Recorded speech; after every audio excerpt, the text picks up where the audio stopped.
বেগম খালেদা জিয়াকে নিয়ে এত মাতামাতি করার কোনো প্রয়োজন নেই। বেগম খালেদা জিয়া বাংলাদেশের 3বারের প্রধানমন্ত্রী, শহীদ প্রেসিডেন্ট জিয়াউর রহমানের স্ত্রী।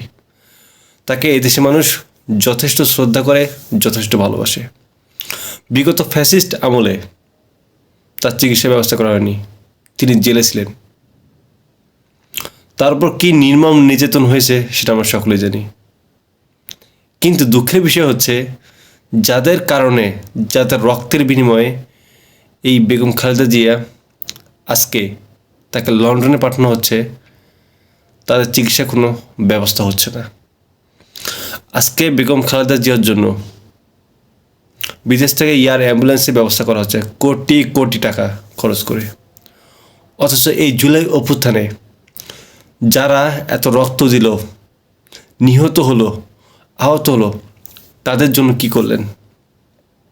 আজকে সেনাপ্রধান তিনি একজন 80 বয়সোর্ধ্ব, অর্থাৎ যিনি এখন অচল, তার সাথে আপনি দেখা করার সুযোগ পান।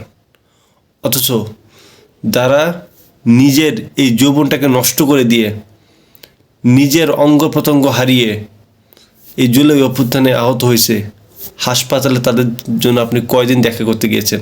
কয়দিন তাদের চিকিৎসার ব্যয়ভার বহন করেছেন? এখন আমাদের এই যে উপদেষ্টারা, তারা বলে যে আহতদের জন্য 30 লাখ টাকা করে। এখন নাকি টাকার সংকট, তাদের দেওয়া যাচ্ছে না। অথচ তারা কনসার্টে ব্যবস্থা করতে পারে, তারা সব কিছু ব্যবস্থা করতে পারে। শুধুমাত্র যারা আহত হয়েছে তাদের জন্য ন্যূনতম কোনো স্যাক্রিফাইস করা যায় না।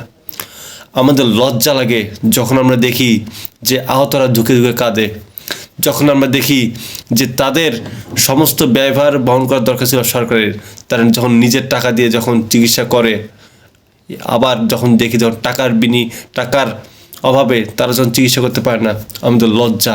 এই স্বাধীনতা আমরা চেয়েছিলাম যে আমাদের ভাইরা ধুকে ধুকে মরবে? লজ্জা থাকা উচিত আপনাদের। আজকে দেখলাম যে লক্ষ লক্ষ মানুষ বেগম খালেদা জিয়ার জন্য গাড়ি বহরের সামনে দাঁড়িয়েছিলেন, আপনারা জয়ধ্বনি আপনাদের। অথচ যাদের কারণে আপনারা আপনাদের নেত্রীকে মুক্ত বাতাসে দেখতে পাচ্ছেন, তাকে সামনে থেকে, খুব কাছে থেকে তার চিকিৎসার জন্য বিদেশে পাঠিয়ে দিচ্ছেন, তাদের খোঁজখবর আপনারা কবে নিয়েছেন?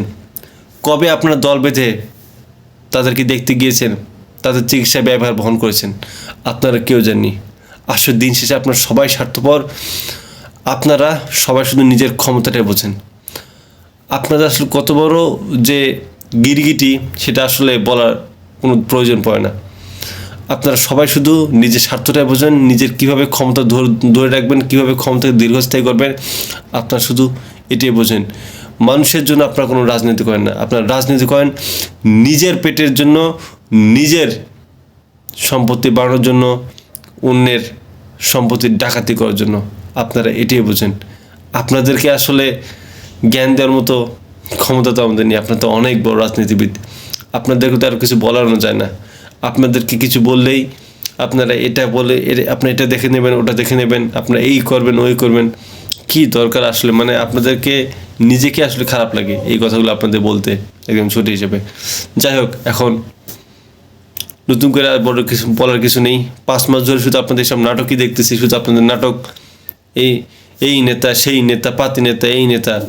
অথচ যাদের দীর্ঘ 16 বছরে এই নেতাদের নাম বলতেও আপনাদের যখন জেলে পৌঁছতে হয়েছিল, আজকে যাদের কারণে, যাদের রক্তের বিনিময়ে আপনাদের নেতাদের খুব কাছ থেকে দেখতে পাচ্ছেন, আপনাদের নেতাদেরকে এই দেশে ফিরে আনতে সাহস পাচ্ছেন, তাদেরই খবর নিলেন না।